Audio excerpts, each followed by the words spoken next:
Bandiraɓe sehlaɓe heɗotoɓe radio Josar jamhira moon hannde ko ñalawma talata hawri ko 11 lewru mars hitande ujunaji ɗiɗi nogas e joyyi habaruji moon e ɗemgal Pulaar titruji men ɓuɗɗo mawɗude ko toon to Washington puɗɗoɗen hono kamɓe suudu représentant ji ɓe mbawi hannde jaɓodirde kamɓe surtout républicain ji vodde ko bill proposition ko fati budget ballowo hono gouvernement mo Donald Trump continue liggade ha ñande 13 lewru septembre toon to Washington tugnade kadi habaruji gummiɗi toon to Maison Blanche en wayno ko ministére toppitiɗo ko fati éducation ɓe ceeki kono ɓuuri feccere yimɓe liggotonoɓe toon ɗum noon ko peeje hande continde pour wawde mumtude kala ko wiyete ministére de l'éducation. Habaruji men international puɗɗeren ko toon to Canada hakkude Canada e États-Unis ne wayno ko tumnadi kadi ko ummi toon hono kanko tubaɗo yo ardu parti libéral e ɓen continue urɓodiral hakkude mabɓe kamɓe États-Unis jabade Donald Trump ɗum noon ne wayno ko ɗum ɗo kadi ko ma ɓeydu wadde caɗele ceylagal gonnogal Canada e États-Unis. Habaruji men international manam en toon to Sénégal ti hono kanko Mansour Faye gonnoɗo e lawol muɗum faade Arabie Saoudite en wayno dertinama toon to aéroport ɗum noon wiyama o yaltata leydi ndi min ƴeewa kadi hollo réaction mo kanko Mariame Faye Sall waɗi ɗum noon ko bani ko debbo. Habaruji men international cekkitorɗen ko toon to Burkina Faso hono kanko président mo Ghana Mahama hanki woni ñalawma ko cakkittu dillugo waɗano ɗelloyɗe tati e jeeyaɗe AES ɗum noon ko Mali Burkina Faso ene wonde Niger. ɗum woni titruji men ɓuɗɗo mawnude oɗo journal ma garto desuji muɗum joni joni so Allah jeeyi. bandiraɓe sehlaɓe heɗotoɓe radio Jowol Sare hade men nadde habaruji fate korko d' abord siftinde on tan oɗo jamma hannde mo gonɗen ko jamma battuɗo 12 ɗum noon janggo alarba wonata ko 12 lewru korka tugnade kadi e habaruji walla calendrier mo juma Westchester ɗum noon alarba janggo e kejjari foti dartade ko 6h40 woni nden kejjari foti dartade ko salatu wonti 7h subah tugnade hande juma Westchester kumtare wonete ko 7h42 7h42 nden woni kumtari ɗum noon wonande ñande alarba nde ñande alhamis ene wayno ko kumtari foti dartade ko 6h39 nden woni kejjari foti dartade ñande aljuma ko 6h37 ɗeɗo balɗe ɗiɗi dewoji hen ene wayno kadi kumtari ko wona ko 7h43 e 7h40 ɗum noon ñande aljuma ko 7h40 kadi humtete hawnaki balɗe garoje kadi ma en gartu kadi so tawi won habaruji goɗɗi ko fati en korka ɗum ɗo fof noon ko tugnade kadi no mbiɗen ni calendrier mo juma mo Westchester.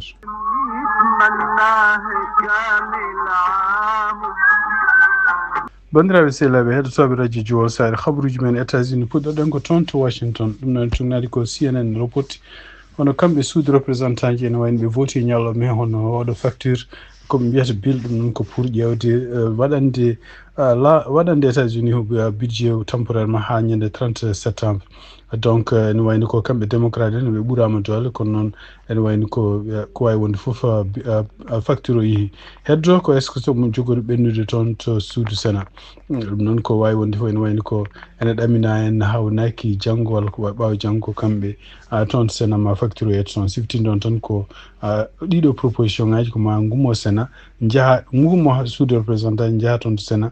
caggal mum so tawi Sénat jaaɓi ko ɓe gooti ko ɗum woni ene wayno banggueji ɗiɗi fof jaɓama rutto toon to président wonta loi ko noon wotirte ko jiiɗa ɗum hono kanko gouvernement makko kanko Donald Trump e tugnade kadi ko hande CNN reporti ɗum noon département éducation ene wayno ko tawde ko ɗum ɗon ko proposition ɓe joguino henna guila ɓe mbaɗa campagne uddiɗo oɗo département ene wayno ko oɗo saha joni kala yimɓe liggoronoɓe e département ministére de l'éducation ene wayno ɓe gusti yimɓeɓe hakkene won ɓuura feccere ɗum noon kadi ko gueɗe ɗe ganduɗa kanko Donald Trump o haalini ɗum campagne makko kono noon kadi e sibabude kadi Elon Musk ko wi wonde ko oɗo département ko département bonno kalis ene wayno ɓe goni koye wadde feere foof kala ko fate e jangde leydi ndi surtout tawde jogonade ɗo ministére beele natta wodde.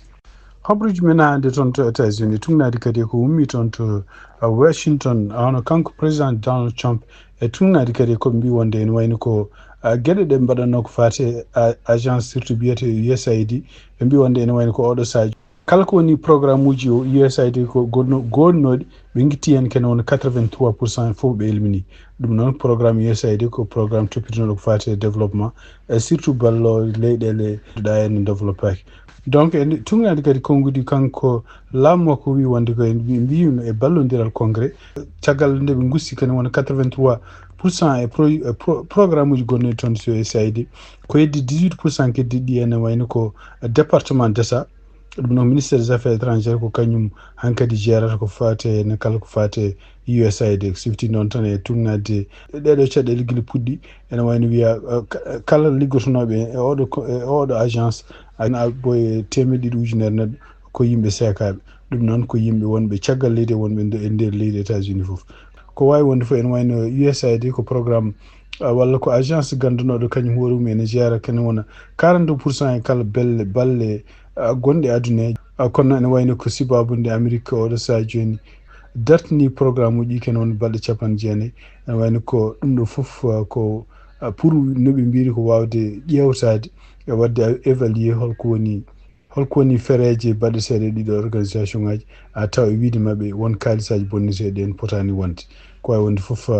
oɗo saaha joni wayno ko kamɓe kanko Donald Trump laamu makko e ballodira Elon Musk ne wayno ko 83% e programme uji USAID fof koɓe dartinɓe ɗum hande toon to Washington e tugnade kadi ko agence donc e tugnade hande ko journaliste uji ko ɓuuri hewde surtout jeeyaɓe CNN jeeyaɓe kadi AP News galleji janiyankoji mawɗi ko kaali ko e surtout ne analyse kanko Donald Trump jonta makko jeegom toon to Maison Blanche ene wayno ko nimɓe mbi wonde ko ene wayno ko gueɗe kala ko wiyete en dictature ko waɗanno walla dictature uji ko waɗanno ene surtout en ɓe nandinimo e gonɗo toon to Hongrie biyeteɗo Victor Orban ko waɗanno kanko Donald Trump waɗi ɗum e nder ɗeɗo jonte jeegom o yaafima yimɓe ɓe ganduɗa yannoɓe toon to congrès taw ko yimɓe ɓe ganduɗa en supporteur uji makko nde o yiiɗi firtude woteji bannoɗe hitande ujunaji ɗiɗi nogas o wawi kadi wadde yimɓe ɓe ganduɗa en ko yimɓeɓe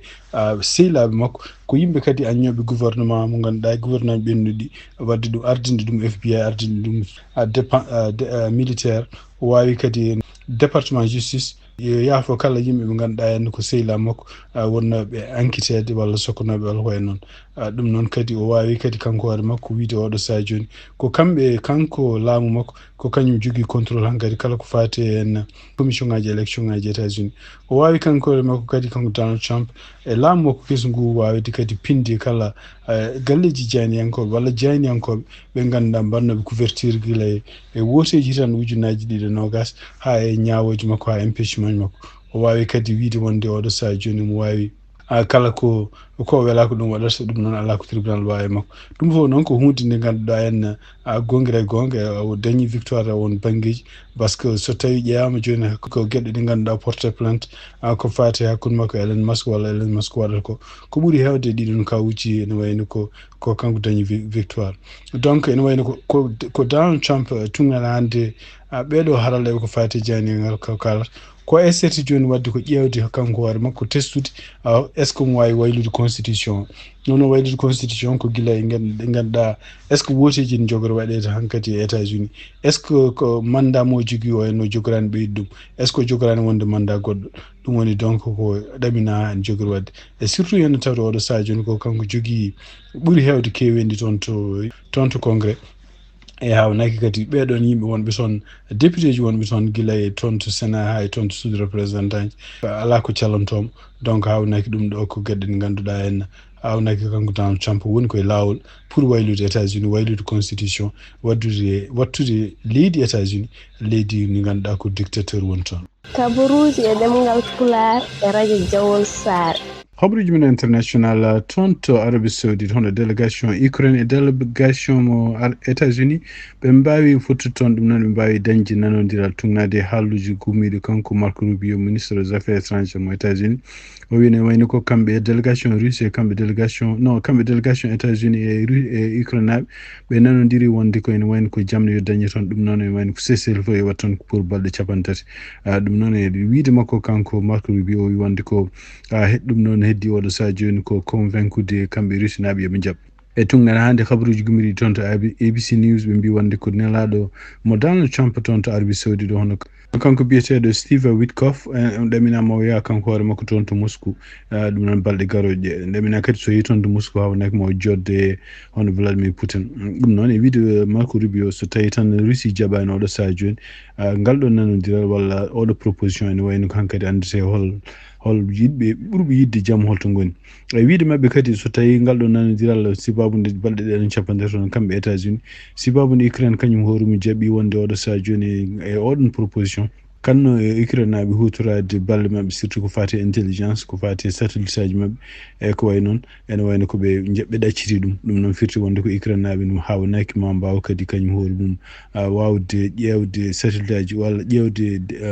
ƴewde drone aji mumen ɗi kutortono pour défense pour wawde hutorade intelligence américaine tungnade kadi habaruji gommiɗo toon hono kanko Vladimir Zelensky kanko hoore makko ene wayno o ari toon to Arabie Saoudite hanki ɗum noon ala ko on addanimo pour tawtorede haalluji gonɗi toon hakkude délégation makko e délégation États-Unis kono noon ene wayno Prince Mohammed bin Salman ɗum noon ko toon to pale toon to Arabie Saoudite ɗum noon ko hanki ñalawma tungnade kadi habaruji gommiɗo to ABC News toon to Sénégal en woni situation politique nan ɓeydo ñan fof niɓɓidde ɗum noon e tungnade habaruji jaltuɗi toon hanki toon to Sénégal hono kanko Mansour Faye ene wayno o haɗama yaade yaltude leydi ndi ɗum noon tungnade hande habaruji mbi wonno ko joguinoɗo lawol makko yaade umra kono noon ene wayno ko nde wetti aéroport nde o waɗa yaltude leydi ndi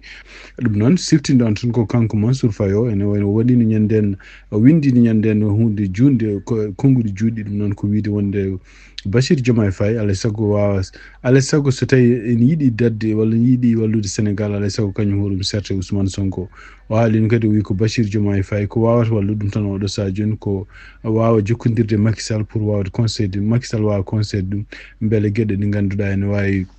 donc réaction makko kanko ancienne première dame Mariam Faysal o wawi kanko hoore makko wadde konguɗi cettuɗi huccinde ɗum e laamu Bachir Diomaye Faye Ousmane Sonko e ɗum noon siftinde on kadi ko kanko Mariam Faye ne wayno ko yummakko kañum hoore mum jeenoɓe e yimɓe enquêtenoɓe ɗo e nahana addunama toon to gendarmerie e kadi ene wayno oɗo saha joni oɗo ko mawni ko kañum kanko Mansour Faye o kadi ene wayno ko haɗede mo yaade yaltude leydi ndi ɗum ɗo fof ko provocation e wiide makko kanko Mariam Faye ko anda tan ene wayno ko kanko kadi mettere makko ne jeeya hen kadi surtout henno ko wiide makko wonde ko laamu nguɗo e no huccitani tan ko famille makko haysinde ko yettaki taw ɓiyi ko biyeteɗo Amadou kañum hoore mumen ene wayno kone jeeya e hawnaki jogo fotɓe enquêtede ko fati kalisaji biyeteɗi ngujjiyama walla biyeteɗi laɓɓinaka toon to Sénégal pour ɓeydide fitinaji ɗi hono kanko Mimi Touré kadi ne wayno kadi e nder konguɗi ɗo o haali hen o wi wonde ko woodi article 33 code de procédure pénale ɗum noon wi wonde ko so tawi enquête ne udditi procureur ne foti wadde weeɗo fof peeje fof beele ene continue enquête muɗum o haali kadi o jalkiti kadi ene wayno sengnirimo kadi o wi wonde ko yimɓe ɓe ganduɗa en tuuma ko kañumen gujji kalisaji public Sénégal potani woppede ne jaaha donc ɗum noon ko kanko Mimi Touré siftinde on tan kadi koye gouvernement Macky Sall wonno o haali kadi o siftini kadi o wi wonde ko rapport cour jaltuɗo ñande 22 août hitande ujunaji ɗiɗi 22 pour gestion ko fate Covid ene wawi oɗon rapport kadi ene wayno nawama toon to procureur o yoɗon rapport ene wayno jaltunoɗo ñande 22 août hitande ujunaji ɗiɗi 22 taw oɗon saha ene wayno ko neldi ɗum toon to procureur ko kanko Macky Sall ene wayno oɗon rapport kañum hoolum haalini hen wi won gueɗe kalis eko fate no oɗo budget baɗanaɗo pour Covid toon Sénégal haysindo enquête huccitina haysindo oɗo saha joni o enquêtaka kanko Mansour Faye ene wawi ko ɗon faya ko jiiɗa ɗum ɗon hannde ko tungnade kadi ko yaltinon hono kanko ministre de la justice mo Sénégal o yamirino wonde o ɗaɓɓino wonde hono biyeteɗo Moustapha Diop kañum hoore mum ene wayno ko yo immunité mum diplomatique o itti kanko Moustapha Diop noon ne wayno ko kanko woni président assemblée nationale pour wonde ko ɗaɓɓude wonde hono kanko député Moustapha Diop ɗum noon ko député jeeyaɗo toon to Louga député jeeyaɗo toon to député ko député kadi kañum hoɗum kadi kañum woni toon ko député kadi ko kañum woni maire Louga pour yo immunité mum diplomatique itte oɗon Moustapha Diop noon wayno kanko hoore makko ko tumaɗo e kaalisaji ɗi ganduɗa ene taw kanko e biyeteɗo Tabaski Ngom kamɓe kañum wonno Tabaski Ngom kañum wonno inspectrice trésor e kañum wonno kadi agent comptable particulier commission régulation secteur de l'énergie donc ɓe tumna ɗiɗon kaalisaji ken woni 10 millions francs CFA kanko Tabaski Ngom noon e wayno oɗo saha kanko mono nanga déjà ɗum noon mono nanga pendant enquête en continue donc e ɗaɓɓade kanko Ousmane Diop wonde immunité oɗo yetti ɗum no firti wonde ko kanko Ousmane Diop kadi kanko hoore makko ene wayno ko jogoɗo ɓilaade hande kadi toon to Sénégal ko siltinɗon tan en wayni ko ñalawma hanki o woni ñalawma gadduno hono kamɓe assemblée nationale toon to Sénégal eɓe deɓata eɓe mbaɗa débat ko fate no ngal ɗo kuulal gongal jaɓodiral gongal hakkude leydi Maroc e leydi Sénégal ɗum noon ko artirde prisonnier ji Sénégal naaɓe sen goni toon to Maroc taw ko nangganoɓe toon walla nawtude prisonnier ji Maroc naaɓe sen goni Sénégal toon to Maroc donc e tugnade hannde habaruji gommiri toon hono kamɓe woni hohoɓe laamu ngu kadi woni yimɓe ɓe ganduɗa harallaɓe ko fate kuule ko fate ñawoji mbi wondi ko oɗo ngal ɗo kuulal ko badete ngal débat toon to assemblée national hawnaki ko coïncidence tan kono ko ala ko nawdi ɗum e affaire Macky Sall pour haysinde Macky Sall ne foti ñaawede walla ne tuuma wiide maɓɓe noon e wayno ko ɗum ɗo fof ko gueɗe ɗe ganduɗa gonnoɗe ko ɓooyi guila kanko laamu makko Macky Sall o yahani ko gueɗe tan jooɗi mbaɗade activé pour hawnaki prisonnier ji to mbawi wonde fof ne mbawi artirede ɗum noon article o kadi wi wonde ko ene wayno ko so haysen Macky Sall ɓe mbawi wiide eɓe ndewan justice nero e muɗum ene wayno ko artirde ancien président ittude ɗum e leydi ittude ɗum caggal leydi artirde ɗum e leydi mum wona hunde wemde ko e wonde foof ɗum ɗo en oɗo saha joni ko tugnade hande won harale won kadi won yimɓe jeeyaɓe opposition ene wayno ko mbi ɗum ko bluff tan ɗum firti tan ko hebbinde ko haalluduji tan ha ko hulɓindi kono noon ala to jogoriyaade habaruji men toon to Sénégal cakkitortoɗen ko konngol makko kanko ministre toppitiɗo ko fati affaire étrangére mo Sénégal hono biyeteɗo Yassine Fall e nder ko haali o wi wonde ko ene wayni ko oɗo saha joni eɓe jokkodiri e Mauritanie et surtout kadi kamɓe gouvernement mo Bachir Diomaye Faye eɓe paayi no fewi sibabude ɓe yimɓe mabɓe nangueteɓe toon walla yimɓe nangueteɓe Mauritanie taw ko wona Mauritanie naɓe nangueteɓe toon no gartirte ni no nanguirte ni wona hunde moƴƴere ɗum noon e wayno ko e nder konngol ngol haali wi wonde ko ɓe kalde hono laamiɓe Mauritanie pour yo dokkuɓe henno ko yacci walla yo dokkuɓe kam ɗo henno yo dokkuɓe ko addi lewru mars nde mayata rapport mo ganduɗa henno holno peeje gonɗe Mauritanie holno yimɓe mbaɗata keeɓa ko wiyete henno permis de séjour e ɗum noon o wi kadi no wayno ko kanko o wi kadi kanko Yassine Fall ɗum noon ko ministre des affaires étrangères mo Sénégal o wi kadi no wayno ko laamiɓe leydi Sénégal en kolli kañumen koyemen mettere walla fayre mumen surtout traitement mo neɗɗo mo innama aade fotani waɗe ɗum taw ko yimɓe Sénégal yimɓe nangganoɓe toon to Mauritanie taw ko nangganoɓe toon to Mauritanie kadi porsa gartira e leyɗele mumen ko wawi wonde fof wi wonde ko ene wayno ko ɓe goni koye haaldude kamɓe ɗeɗo leyɗele ɗiɗi eɓe gandi kadi won pression ngaji kewɗi gonɗi e Mauritanie kono ene wayno ko alay saago ɓe kalde pour wawde garantiste wonde droit ji Sénégal naaɓe wonɓe toon to Mauritanie e kadi beele kadi peeje solution ngaji mbawa yitede taw ko solution ngaji ɓooyoji hande toon to Sénégal cakkitortoɗen ko tugnade kadi ko radio ji ɗi walla télévision ngaji Sénégal fof kolli hono toon to assemblée nationale mabɓe ɓe mbawi vodde hannde ko fate ngal ɗon kuulal pasungal e nanodiral hakkude kamɓe e Sénégal e Maroc pour artirde kala sokaɓe leydi goto foof ar nawseto leydi muɗum ɗum noon ene wayno ko wodɓe henno ko 194 neɗɗo hen 154 neɗɗo ene wayno gooti pour ɗum noon ko yimɓe ɓe ganduɗa jeeya parti Pastef ene wayno ngal ɗon kuulal ngal jaɓama hannde kono e nder débat o ene tinama hen hono kanko surtout maître Aissata Tall Sall haali haala kewka surtout e kadi won e yimɓe hewɓe ɓe ganduɗa howoɓe wonno jeeyaɓe assemblée national pour wiide hoto ɓe nawdu ngal ɗo kuulal e gueɗe e kanko Macky Sall ko way woni fu wona haala makko haalata hen kono noon e wayno haysindo ɓe kaala haysindo ɗum ɗon ɓe kaalani ɗum kamɓe Pastef ouvertement aɗa wayno koye tuuma tan wonde ko kanko Macky Sall woni joofaɗo hen. Habaruji men international hande hono kanko président kesso mo Ghana o wawi kandi yettade toon to Burkina Faso ɗum noon ko kanko biyeteɗo John Dramani Mahama capitaine Ibrahima Traoré ɗum noon woni ko kanko jillu makko ngu o fuɗɗi ko toon to Mali o caggal mo fayi toon to Niger e caggal mo fayi toon to Burkina Faso ko woni anniye makko wani ko oɗo saha joni ko pour ƴewde haaldude ɗeɗo ardiɓe ɗeɗo leyɗele tati jaltuɓe CEDEAO beele ne mbawa artude kañumen koyemen CEDEAO ko noon ko ɗaminata ene wayni ko tugnade hande kadi e konngudi gumminoɗi toon ndew woni toon to Mali ɗo e kanko General Assimi Goïta wi wonde ko so tawi won condition ngaji surtout so tawi teddugal so tawi kadi won gueɗe ɗe ganduɗa en gartirama e CEDEAO kanko kañumen koyemen gartu ko tugnade hande journal biyeteɗo AP News hono kanko président mo Ghana biyeteɗo John Dramani Mahama ene wayno ko gasni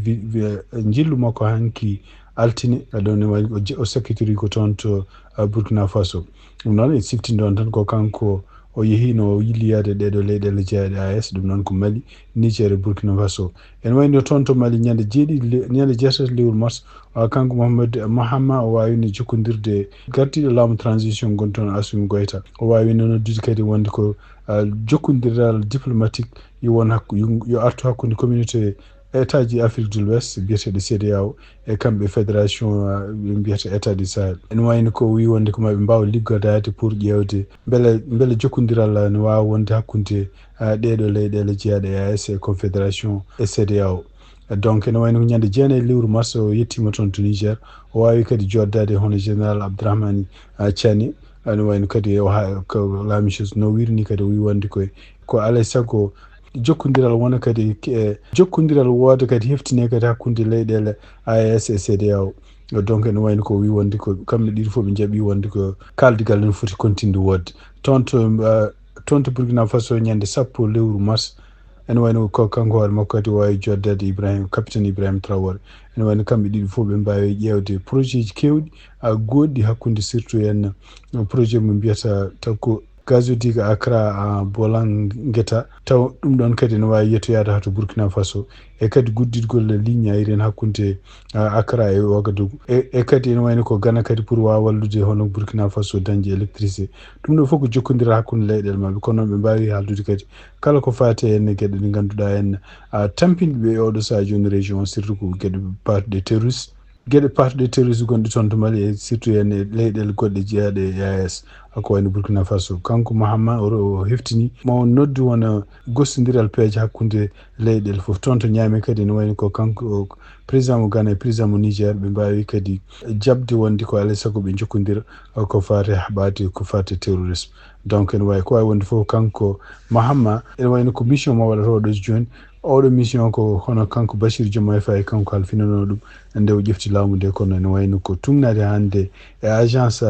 AP News ɓe mbi wonde ko kanko Bassirou Diomaye Faye ene wayno wawani wadde oɗon ligguey ko wawi wonde fof en ɗamina koko kamɓe leyɗele jeeyaɗe oɗo saha joni leyɗele jeeyaɗe joni ko AES hawnaki so tawi won gueɗe kewɗe mbattama tirama toon to gueɗe ɗe ganduɗa jaltinnoɓe to gueɗe ɗe ganduɗa ko ɗum won gueɗe ɗe ganduɗa en donc wawi wonde fof ene woni ko kanko mission makko